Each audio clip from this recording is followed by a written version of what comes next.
Hypothyroidism में चले जाए। अब हाइपो में जब गया, स्पेशली हमारी खवातीन ज्यादा हाइपो में चली जाती है, फिर क्या होता है, वजन बढ़ जाता है। कहते हैं कि अक्सर वो आपने सुना होगा कि हम तो एक नवाला खाते हैं लेकिन फिर भी हमारा वजन बढ़ता जा रहा है। अल्लाह ताला ने जो चर्बी पैदा की हुई है, तो ये मुख्तलिफ जो हमारे आर्गन्स है उसके ऊपर छड़ी हुई है, हमारे स्किन के नीचे भी चर्बी इस तरह है, मतलब इसको एक हिफाजत के लिए। मलिक साहब ने बड़ा अच्छा सवाल किया। अच्छा, इस तरह होता है कि मोटापा दो किस्म का होता है, मैं उसको दो किस्म का कहूँगा। अच्छा, आप मुझे ये बताएं कि कौन से ऐसी चीज़ें यानी कि बचा जाए खाने पीने में, कौन सी चीज़ों की एहतियात की जाए इसमें बवासीर में? सर जी, बवासीर में सबसे पहले जो ना ज़्यादा बैठने से परहेज किया जाए। ज़्यादा बैठने से परहेज किया, जो लोग ड्राइविंग करते हैं या जिनका काम बैठने वाला ज़्यादा होता है उनको ज़्यादा मसला हो सकता है। दूसरा, जिन लोगों को कब्ज रहती है, क्योंकि अक्सर कब्ज जब बिगड़ जाती है ना तो वो बादी बवासीर बन जाती है। और नाज़रीन, मैं हूं आपका मेज़बान मलिक राशिद नज़ीर, आप देख रहे हैं सीआरपी पाकिस्तान। नाज़रीन, आज हमारे साथ हकीम सुभान अल्लाह साहब मौजूद हैं, जो कि अपने काम में बड़े ही माहिर हैं। बड़े इनके फेसबुक पर भी फॉलोअर्स हमने देखे, तो हमने सोचा क्यों ना आज इनसे जो है ना बात कर ली जाए। एक टॉपिक लेके आए हैं कि अक्सर आपने देखा होगा कि जिस्म में मोटापा जो है ना बढ़ जाता है।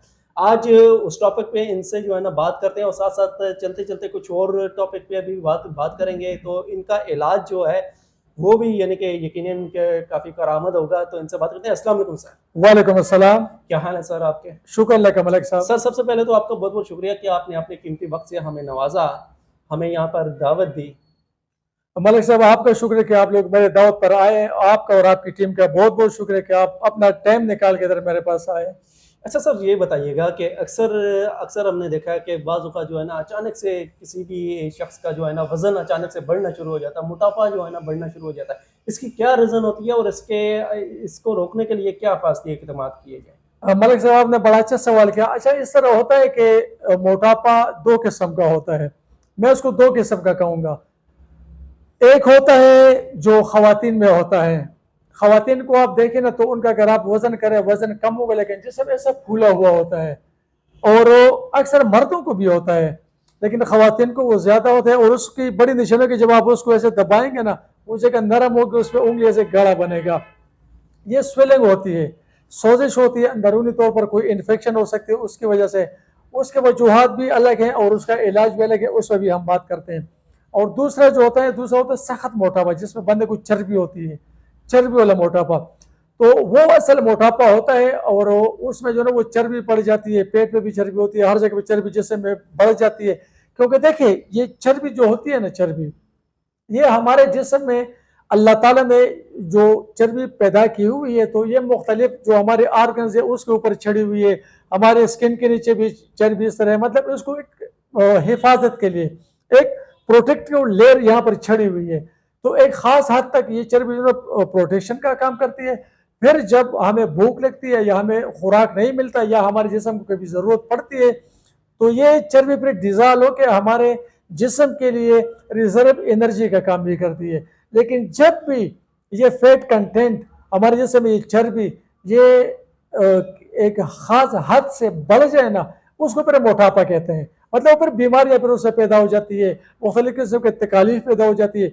और बच्चों में जो आजकल मोटापा है, बच्चों में भी आप अगर देखें ना, तो ये छोटे छोटे बच्चे, हालांकि वो तो इतना उनकी उम्र भी इतनी नहीं होती, वो उनके हार्मोन्स की वजह से भी हो जाते हैं। बाज़ औक़ात खुराक ऐसे हैं कि फार्मी खुराक है, देसी खुराक नहीं है, सारी आर्टिफिशियल चीज़ें हम खाते हैं, तो उससे हार्मोन्स भी अक्सर बिल्कुल, इम्बैलेंस हो जैसे जाते हैं। आजकल जो है ना हमारे यहाँ ज़्यादातर जो है ना देसी मुर्गियों को छोड़ के जो है ना पोल्ट्री की तरफ जो है ना वो रुझान बढ़ता जा रहा है, और पोल्ट्री की चीज़ें खा रहे हैं, क्योंकि उन मुर्गियों को जो चीज़ें खिलाई जाती हैं वो 40 दिन के अंदर अंदर जो है ना मुर्गी तैयार हो जाती है। बिल्कुल एक्स्ट्रा प्रोटीन वो मिलता है, तो हमारे जिस्म को भी एक्स्ट्रा प्रोटीन मिलता है, उससे हमारे हार्मोन्स इम्बैलेंस हो जाते हैं। अच्छा, हार्मोन जब इम्बैलेंस हो जाते हैं तो उसके फिर दो मतलब इसकी सूरतें होती है।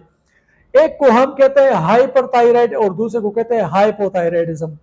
जो हाइपरथायराइडिज्म जब हो जाता है ना, तो उससे फिर ये हार्मोन्स ऐसे हो जाते हैं कि इंसान सूखता जाता है। चाहे उसको दिन में भूख लगेगी, वो 4-4 5-5 मरतबा खाना खाएगा, लेकिन वो उसके जिस्म को लगेगा नहीं। क्यों? उसके हार्मोन इम्बेलेंस हो गए, उसके जिस्म का जो मेटाबॉलिक सिस्टम है ना, वो ओवर एक्टिव हो जाता है, वो तेज हो जाता है। वो जो भी चीज खाते हैं वो फौरन हजम हो जाता है और फिर निकल जाता है जिस तरह। तो फिर वो जो भी खाएगा वो हजम नहीं, वो बंदे का वजन दिन ब दिन गिरता जाता है, और मसाइल भी आ जाते हैं। अच्छा, ये क्या रीज़न होती है कि अक्सर इंसान का जो है ना पहले तो ठीक-ठाक तंदुरुस्त होता है, अचानक से उसका जो है ना वज़न गिरना शुरू हो जाता है और अचानक से जो है ना सूखापन आ जाता है? ये हार्मोन्स की वजह से, ये थायराइड का मसला होता है, थायराइड ग्लैंड जो होता है ये उसमें फिर मसला आ जाता है। और अगर ये बाद औक़ात इसका फंक्शन खराब हो जाए ना तो हाइपोथायराइडिज्म में चले जाए। अब हाइपो में जब गया, स्पेशली हमारी खवातीन ज़्यादातर हाइपो में चली जाती है, फिर क्या होता है, वजन बढ़ जाता है। कहते हैं कि अक्सर वो आपने सुना होगा कि हम तो एक नवाला खाते हैं लेकिन फिर भी हमारा वजन बढ़ता जा रहा है। तो हम तो जो ना वो डाइटिंग भी करती है, खाना भी कम खाती है, वॉक भी करती है, दवाइयाँ भी इस्तेमाल कर रही है, फिर भी हमारा वजन बढ़ते ही जा रहा है। ये हार्मोन्स का मसला होता है। यानी कि वज़न का कम होना या घटना जो है ना, इसको किस तरीके से देखते हैं? इसके ये है कि देखिए, सबसे पहले तो देखना चाहिए कि ये जो मोटापा है ये किस वजह से है। सबसे पहले तो वजह दूर करनी चाहिए। मतलब अगर चर्बी वाला मोटापा है तो गोश्त है, प्रोटीन वाली चीज़ों से और इस तरह की चीज़ों से परहेज करें, चावल से ज़्यादा मीठा न खाएं, एक्सरसाइज करें और साथ में जो फिर कुछ दवाइयाँ भी होती है, साथ में कुछ मेडिकेशन भी करें। लेकिन वह कुछ लोग ऐसी बात, वो कहते हैं कि हम जो ना वॉक भी ना करें, खाना पीना भी कम ना करें, बस दवाई ऐसी हो कि हम वो खाएं और हम स्लिम हो जाए, ऐसा नहीं होता। मेडिकेशन के साथ साथ एक्सरसाइज वगैरह, वॉक, हर चीज़ और खाने पीने में एहतियात, ये चीज़ें ज़रूर होगी। दूसरा जो स्वेलिंग वाला मोटापा तो जल्दी खत्म हो जाता है। ये दूसरा जो है ना, ये चर्बी वाला जो होता है ये थोड़ा टाइम लेता है, लेकिन स्वेलिंग वाला जो होता है ये तो हफ्ते 10 दिन में ऐसा हो जाता है कि बंदा बिल्कुल समझ ले कि जैसे नुचड़ के अंदर छोड़ा आपने उसको, खवातीन वाला। उसके लिए क्या होता है, उसके लिए बेहतरीन चीज़ अगर घर में कोई बनाना चाहता है तो आसान तरीके बताता हूँ। मार्केट में 6 किस्म के अरक लेने हैं, किसी भी अच्छी कंपनी का ले लें, मैं कंपनी का नाम नहीं लेना चाहता, किसी भी अच्छी स्टैंडर्ड वाली कंपनी का ले लें। अर्क मको, अर्क कासनी, अर्क पुदीना, अर्क अजवाइन, अर्क सौंफ और अर्क गुलाब। गुलाब अगर ना भी मिले कोई मसला नहीं है, ये बाकी ले ले। ये अरक ले ले, एक एक बोतल, इतनी इतनी बोतल तकरीबन 150-200 की मिल जाती है। ये 5-6 बोतलें ले ले, इनको किसी भी पतीले में, किसी भी बर्तन में मिक्स करें। सारे अरक आपस में मिक्स हो गए, इनको दोबारा फिर उन्हीं बोतलों में भर ले। ये आपके तकरीबन महीने, 2 महीने का, 1.5 महीने का बेहतरीन किस्म की दवाई तैयार हो गई। खर्चा कितना आ जाएगा, 5 बोतलें आपकी आएगी मेरे ख्याल में 800 या 1000 रुपए की आ जाएगी। और वैसे अगर आप आर्केमेजल लेंगे मार्केट में, आपको 350-400 का एक बोतल मिलेगा। ये आपका आर्केमेजल तैयार हो गया। अब जिन खवातीन को स्वेलिंग वाला मोटापा है तो उन्हें आधा कप ये अरक और आधा कप पानी मिला के सुबह शाम खाली पेट पीते हैं, खाने के बाद पीते हैं। जब इंशाल्लाह हफ्ता 10 दिन इस्तेमाल करेगी ना, उनको उठने बैठने में पता चले कि वाकई हमारे जिस्म में कोई चेंज आ रही है। अच्छा, इससे उनका जिगर ठीक हो जाएगा, उनका मैदा ठीक हो जाएगा, अंदर जो इन्फेक्शन है वो भी इंशाल्लाह ठीक हो जाएगी। तो ये जो खवातीन का मोटापा, खवातीन के लिए बेहतरीन चीज़ है। अच्छा, ये मुझे बताइएगा कि एक अंग्रेज़ी दवाखाना है, एक दूसरा जो आप वाला है यूनानी दवाखाना, इन दोनों में डिफरेंस क्या होता है? एक और आता है कि हमारे यहाँ होम्योपैथिक, जी, इनमें क्या डिफरेंस है इन तीनों में? इसमें डिफरेंस है कि अभी जो हमारा हर्बल होता है ना, यूनानी दवाखाना, हम क्या करते हैं, हम जड़ी बूटी ले आते हैं, उसको सुखा देते हैं, साफ साफ कर देते हैं, कूट लेते हैं, उसी रॉ फॉर्म में हम लोगों को दे दें। उसे या कैप्सूल बना ले, या गोलियां बने, या माजून बना लिया, मतलब हम उसको उस तरीके से लोगों को दे दें, या शरबत बना दे, या अरक निकाल लिया। अच्छा, होम्यो में जो ना डाइल्यूशन बनता है उसका, वो कोई प्रोसेस वो करते हैं, उनका थोड़ा प्रोसेस अपने तरीके से प्रोसेस होता है, वो भी होती जड़ी बूटियां हैं। अब ये जो एलोपैथी है, एलोपैथी तो उनके फिर उनके पास मशीन है, लेकिन उनमें भी मैक्सिमम ऐसा होता है कि इन्हीं बेस यही जड़ी बूटियां हैं, लेकिन उनमें फिर वो जरा प्रिजर्वेटिव के तौर पर या कुछ और इस तरह कोई केमिकल वगैरह या कोई उनकी जो फार्मूलेशन होती है तो वो साथ में ला लेते हैं। लेकिन हमारी जो हर्बल की होती है खालिस जड़ी बूटियां होती है। अच्छा, आप मुझे ये बताइए कितने अरसे से इस काम से आप मुंसलिक हैं और कितने अब तक आपसे जो है ना, खासकर जो मोटापे के मरीज हैं, कितने एक्सपीरियंस जॉब हो चुकी है? मैंने 2012 से जो ना मैंने कोर्स किया हुआ था और उसके बाद मैं थोड़ी बहुत प्रैक्टिस करता, लेकिन इस्लामाबाद में मैंने 2019 से शुरू किया, प्रैक्टिस शुरू की इस्लामाबाद में। और मोटापे के मरीज और जिस तरह ये बवासीर वाले हो गए, ये पित्ते, गुर्दे, मसाने की पथरी वाले, तो अल्हम्दुलिल्लाह बहुत सारे लोग आते हैं, बहुत सारे लोग, बल्कि ऑनलाइन मेरा काम ज्यादा है, मेरे पास ऑनलाइन ऑर्डर ज्यादा थे। पूरे पाकिस्तान में अल्हम्दुलिल्लाह मेरी दवाइयाँ जाती है, बाहर मुल्क भी जाती है। बाहर मुल्क बेच तो नहीं सकते, लेकिन अक्सर लोग जब जाते हैं तो बाई हैंड लेके जाते हैं। और अल्हम्दुलिल्लाह आपने जिस तरह मेरी फेसबुक आईडी देखी होगी तो उसमें लोगों के कमेंट्स भी देखे होंगे, अल्लाह खुश रखे, लोगों को लोग बड़ा पसंद करते हैं। एक तो ये कि मेरी कीमत मुनासिब होती है, कम पैसे लेता हूँ और अच्छी चीज़ लेता हूँ। और जड़ी बूटियाँ, सबसे बड़ी बात है कि जड़ी बूटियाँ मैं खुद तोड़ के लाता हूँ, उससे मैं दवाइयाँ तैयार करता हूँ, फ्रेश जड़ी बूटियाँ होती है। तो अल्हम्दुलिल्लाह उसमें अल्लाह ताला रिजल्ट डाल लेते हैं। और बहुत से लोग अल्हम्दुलिल्लाह मेरे साथ जो है वो ठीक हो चुके हैं, मोटापे वाले, और मतलब आते हैं लोग, फिर भी आते हैं। अच्छा, अक्सर हमने देखा है कि जो है फॉर एग्जाम्पल कि किसी को बवासीर हो जाती है, वो जो है ना शर्म के मारे किसी को जो है ना बता नहीं पाता। मलिक साहब पहले नहीं बताते, आजकल बताते हैं। पहले इस तरह था, मैं आपको एक छोटा सा वाक्य बताऊं कि मैं चराट में था, तो वहां पर एक बंदा मेरे पास आता था। अच्छा, वो कहता मेरे एक दोस्त है, और उसको अक्सर लोग ये कहते हैं मेरे एक दोस्त है, उसको मसला है, मेरा एक दोस्त है, उसको जो है वो मसला है, और उसके ये बवासीर वाले अलामत वो बता रहा था। मैंने कहा यार उसको जो है ना, वो क्या उसकी उम्र कितनी है? उम्र उसकी तकरीबन इतनी उसने बताई। अच्छा, मैंने कहा वो ज्यादा गोश्त वगैरह तो नहीं खाता या दाल वगैरह? कहते हाँ, कभी कभी गोश्त खा लेते, कभी कभी दाल खा लेते। अच्छा, उसने मुझे बताया नहीं, 2-3 बार उसने दवाई ली, लेकिन वो जो ना उसको फर्क नहीं पड़ता था। मैंने सोचा यार इस तरह करो कि आप उस बंदे को ले आओ, मैं उसकी नब्ज चेक करूँ, मैं उसका हाथ चेक करूँ, मैं उससे कुछ सवालात वगैरह पूछूं, वो मुझे सही जवाब दे। फिर वो मन के कहते मुझे मसला है। तो मैंने कहा खुदा के बंदे पहले अगर बताते तो अभी तक तुम ठीक भी हो चुके होते। तो पहले लोग इस तरह शर्माते थे, आजकल नहीं कहते, क्योंकि हर बंदे को पता है पलीद बीमारी है, बंदा बेनमाज हो जाता है, नमाज में मसला होता है, पाकीज़गी में पाक में मसला होता है। तो आजकल लोग बताते हैं, और बाकायदा मतलब खुलेआम बताते हैं, हमारे पास आते हैं और अल्हम्दुलिल्लाह ठीक हो जाते हैं। इसमें शर्म नहीं करनी चाहिए। अच्छा, आप मुझे ये बताएं कि कौन से ऐसी चीज़ें यानी कि बचा जाए खाने पीने में, कौन सी चीज़ों की एहतियात की जाए इसमें बवासीर में? सर जी, बवासीर में सबसे पहले जो ना ज्यादा बैठने से परहेज किया जाए। ज्यादा बैठने से परहेज किया। जो लोग ड्राइविंग करते हैं या जिनका काम बैठने वाला ज्यादा होता है, उनको ज्यादा मसला हो सकता है। दूसरा, जिन लोगों को कब्ज रहती है, क्योंकि अक्सर कब्ज जब बिगड़ जाती है ना, तो वो बादी बवासीर बन जाती है। और बादी बवासीर कर अगर इलाज न किया जाए या उसका गलत इलाज हो जाए, वो खूनी बवासीर में चली जाती है। सबसे पहले तो मेरा ये मशवरा है कि लोग सादा खुराक खाएं, देसी चीजें खाएं, सब्जियां खाएं, ज्यादा तेज मिर्च मसाले इस्तेमाल न करें, कब्ज ना होने दें।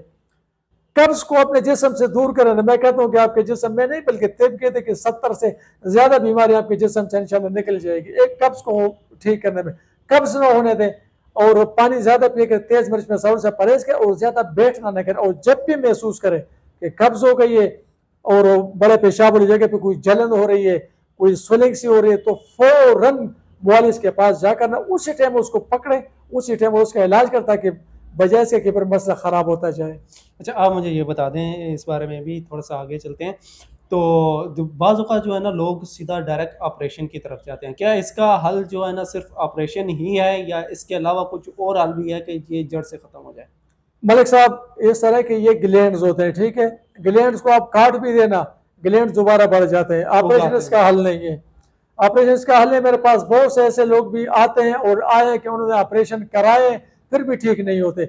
जब एक चीज का बगैर ऑपरेशन इलाज अल्लाह ताला ने अता फरमाए, एक चीज मौजूद है, तो फिर क्यों बंद ऑपरेशन करे? देखें, बहुत से लोगों को, मतलब हम किसी को मना नहीं करते, हर बंदे की अपनी मर्जी है, ऑपरेशन कराए जिस तरह, लेकिन ये कि हम उनको एक बार बता दें कि भाई इसका इलाज है, बवासीर का इलाज हिकमत में है, कामयाब इलाज अल्हम्दुलिल्लाह है।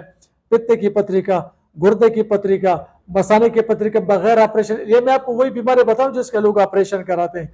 या फिर दिल के वालों का, जिस तरह आपने बात की, दिल के वाल अगर बंद हो, तंग हो, शरियान तंग हो, दिल का बाईपास किसी को लिखा गया हो, उसका भी इलाज है और ये जड़ी बूटी में मौजूद है। तो एक मतलब लाजिम है, उसको करना चाहिए, हुज्जत पूरी हो जाती है। बाकी फिर अपने हर बंदे की मर्जी, हम किसी को रोकते नहीं कि भाई आप ऑपरेशन ना करें, लेकिन एक बार उसको बताते, हुज्जत पूरी करते कि भाई इसका इलाज है। तो लास्ट में क्या पैगाम देना चाह रहे हैं हमारे इस चैनल के तवज्जो? मेरा मशवरा ये मलिक साहब के कुदरत के करीब रहें, कुदरती चीज़ें इस्तेमाल करें। अपने इर्द गिर्द, जो आपके इर्द गिर्द जड़ी बूटियां जो पाई जाती है, जिनको हम घास फूस समझते हैं, जिसको चारा समझते हैं, वो बहुत कीमती है, बहुत कीमती है। उनको पहचानें, उनके फवायद देखिए। आजकल तो नेट है, हर बंदे के पास गूगल है, कोई भी तस्वीर आप गूगल में डाला, आपको उसके फवायद आ जाएंगे। मैं अपने फेसबुक को, और मैं ये इसी तरह जो जड़ी बूटियां आम मिलती है, लोग उसको चारा समझते हैं, घास फूस समझते हैं, मैं उनके बारे में वीडियोस वगैरह और ये आर्टिकल डालता हूँ, क्योंकि मैं कहता हूँ कि लोग फितरत के करीब आए, कुदरत के करीब आए। जब कुदरत के करीब आएंगे इंशाल्लाह, तो फिर बीमारियों से भी बचेंगे और सेहतमंद भी रहेंगे। जी, बहुत बहुत शुक्रिया डॉक्टर साहब, आपने अपने कीमती वक्त से हमें नवाजा। तो जी नाज़रीन, ये थे हमारे साथ जो तिब से तल्लुक़ रखते हैं डॉक्टर सुभान अल्लाह साहब। जिन्होंने आज हमें अपने वक्त से जो है ना नवाजा। तो इसी तरीके से मज़ीद जो है ना आपके साथ इंफॉर्मेशन शेयर होती रहेंगी इसी चैनल पर। तो जैसा कि इन्होंने कहा कि हर चीज़ की यानी कि कोई भी आपको अगर बीमारी है उसकी जो है ना थोड़ी सी तहकीक अगर कर लें कि उसका इलाज आपके आसपास ही मौजूद होता है। यानी कि अगर आप देखें कि पुराने ज़माने में अगर आप यानी कि बहुत पीछे चले जाएं, अपने दादा परदादा के ज़माने में अगर आप चले जाएं तो उनके ज़माने में शायद जो है ना ये अंग्रेज़ी दवाखाने नहीं होते थे। हमेशा यानी कि जड़ी बूटी से ही इलाज किया जाता था। जैसा कि अगर कोई भी इनके साथ रब्ता करना चाहे डॉक्टर साहब के साथ, इनका इनका कॉन्टैक्ट नंबर आपको जो है ना स्क्रीन पर भी मिल जाएगा, डिस्क्रिप्शन में भी मिल जाएगा। तो इंशाल्लाह मज़ीद बातें इनके साथ तो होती रहेंगी, इसी तरीके से मुलाकातें हमारी जारी रहेंगी आगे भी इंशाल्लाह। अपने मेज़बान मलिक राशिद नज़ीर को इजाज़त दीजिएगा, फिर मिलेंगे किसी और वीडियो किसी और टॉपिक के साथ, तब तक अल्लाह नेगहबान।